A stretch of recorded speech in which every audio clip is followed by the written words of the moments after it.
Good morning बच्चों। आज हम लोग सेकेंड नंबर पढ़ेंगे। कल हम लोग फर्स्ट नंबर पढ़े थे, ठीक, अयुग्मित इलेक्ट्रॉनों की संख्या ज्ञात करने में, ठीक है।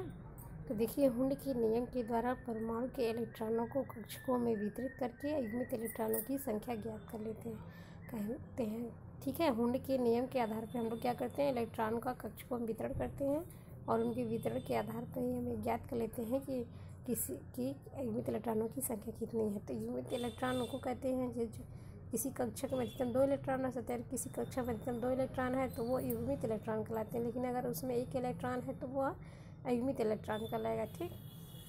तो फिर देखिए एग्जाम्पल, सल्फर का परमाणु क्रमांक 16 होता है। इसका इलेक्ट्रॉनिक विन्यास करेंगे 1s2 2s2 2p6 3s2 3p4।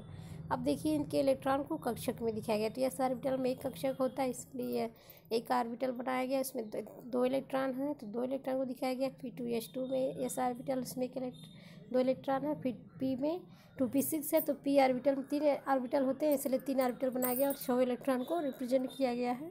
और फिर 3s2 में यस ऑर्बिटल है तो एक कक्षक है तो उसमें 2 इलेक्ट्रॉन। फिर 3p4 का 3 ऑर्बिटल बनाया गया, क्योंकि p ऑर्बिटल में 3 कक्षक होते हैं। तो उनके इलेक्ट्रॉन को देखिए दिखाया गया, पहले 1 2 3 सीरियल से भरा गया है, ठीक, और इसके बाद चौथा इलेक्ट्रॉन पुनः पहले ऑर्बिटल में आया है।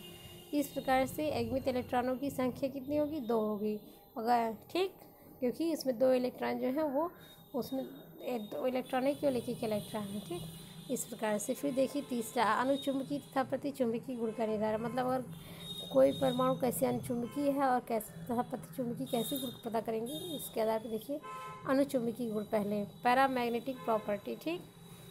वे परमाणु, अणु या आयन जिनमें अयुग्मित इलेक्ट्रॉन पाए जाते हैं वे अनुचुंबकीय गुण को देते हैं। जिसमें अयुग्मित इलेक्ट्रॉनों की संख्या जितनी अधिक होती है उसमें अनुचुंबकीय गुण उतना ही अधिक होता है, ठीक। अब यहाँ ये समझने वाली बात है कि अयुग्मित इलेक्ट्रॉन के आधार पर उनके अनुचुंबकीय गुण को दिया जाएगा। अयुग्मित इलेक्ट्रॉन मतलब जो युग्मित ना हो या जिसमें केवल 1 इलेक्ट्रॉन हो, जिस ऑर्बिटल में केवल 1 इलेक्ट्रॉन होगा वह क्या कहलाएगा, अयुग्मित इलेक्ट्रॉन कहलाएगा, ठीक।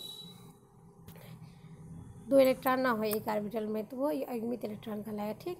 फिर यहाँ देखिए, अनुचुंबकीय पदार्थ चुंबकीय क्षेत्र में रखने पर वे आकर्षित होते हैं। मतलब अनुचुंबकीय जो पदार्थ उनको चुंबकीय क्षेत्र में रख दिया जाए तो वह आकर्षित होते हैं तथा चुंबकीय क्षेत्र में से हटा देने पर यह गुण समाप्त हो जाता है उनके अंदर, मतलब उस। फिर देखिए, जैसे एग्जाम्पल के तौर पर nitrogen, oxygen, iron, sulphur etcetera, ये सब क्या है, अनुचुंबकीय पदार्थ हैं। फिर यहाँ देखिए प्रतिचुंबकीय गुण, ठीक,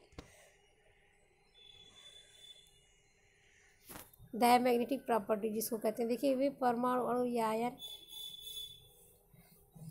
अयुग्मित इलेक्ट्रॉन नहीं पाए, मतलब वे परमाणु, अणु या आयन जिसमें अयुग्मित इलेक्ट्रॉन नहीं पाए जाते हैं वे प्रतिचुंबकीय गुण को देते हैं। जैसे कहने का सेंस ये है कि किसी ऑर्बिटल में अगर 2 इलेक्ट्रॉन है तो वह उसमें अयुग्मित इलेक्ट्रॉन पाए नहीं जाएंगे, क्योंकि वो दो इलेक्ट्रॉन है और जब 1 इलेक्ट्रॉन रहेगा नहीं तो इसलिए वो प्रतिचुंबकीय गुण को देंगे, ठीक।